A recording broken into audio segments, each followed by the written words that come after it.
Good afternoon, Nova Nation. It's WXVU Sports Director David Szczepanski coming to you once again from the WXVU studios. It is time for your Villanova men's basketball recap as the Wildcats were up in Chicago in the Windy City taking on the DePaul Blue Demons last night. Late tip-off. I know that I had my cup of coffee ready to go. I actually didn't have any coffee last night. I was still going, but I know a lot of people did make some coffee to stay up for this late night game. But for the Wildcats, they were able to get their first win since January 17th. Villanova defeated DePaul by a final score of 59-49. It was a sloppy game. It definitely wasn't the Wildcats' best game of the season, but Villanova's defense really stepped up. They played well. I'll get more into that in a little bit. And their offense did enough, especially late in the, or I should say not late in the second half. They struggled in the final couple minutes, but kind of early on in that second half to pull away from the Blue Demons. Final stats, when you look at it, Villanova shot about 46% from the field and 46% from behind the arc, so they shot the ball well. You're probably saying, how did they score less than 60 points? Well, they had 15 turnovers in this game, including 9 at halftime. So they did a better job at limiting turnovers in the second half of this game last night. But Villanova, they were kind of careless with the basketball at times. They didn't take care of the basketball at 15 turnovers.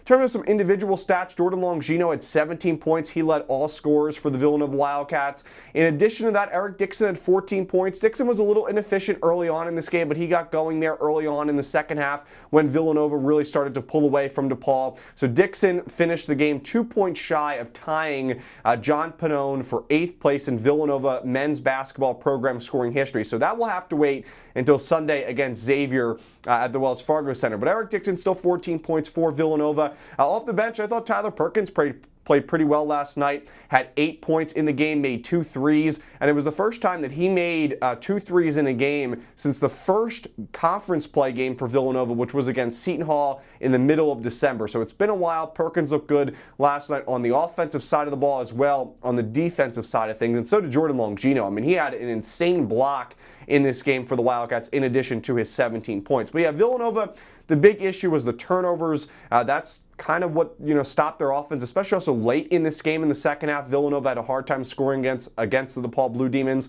When you look at the Blue Demons as a whole, I mean, they really struggled. I mean, way more than Villanova's offense struggled last night at Wintrust Arena. They shot less than 20% from behind the arc, 19% when it was all said and done at the end of the game, just 30% from the field. And before the game, we did find out that Connor Enright was going to be out for the game.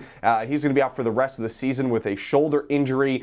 He's one of their best players. But DePaul was without 3 players last night. And Enright, is such a great, such great at facilitating the basketball, getting assists for this DePaul Blue Demons team. So they're going to miss him a lot. And even with DePaul being shorthanded, I mean, they really kept this game competitive in the first half. Villanova really struggled. Both teams really struggled in the first 10 minutes or so of the first half to get things going. Both offenses were very quiet, a lot of turnovers, but eventually, kind of latter part of that first half, early part of the second half, again, Villanova pulled away. David Thomas looked really good for the DePaul Blue Demons. He scored 16 points.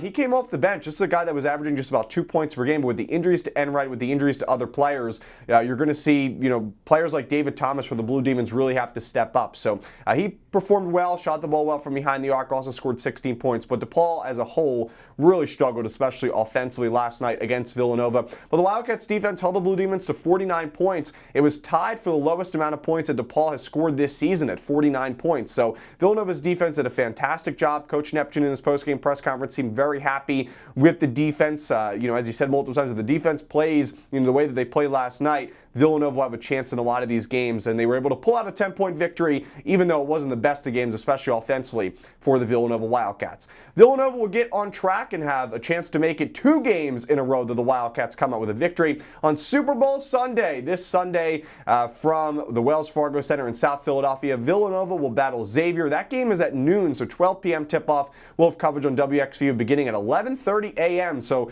last night in Chicago was make the cup of coffee, right, because it was a late-night game. And instead on Sunday, it's going to be, wake up, have some breakfast with us on WXVU. Hope you can join us then. Have a great rest of your day, Nova Nation. We'll see you this weekend for Villanova women's and men's basketball on WXVU. And as always, go Cats!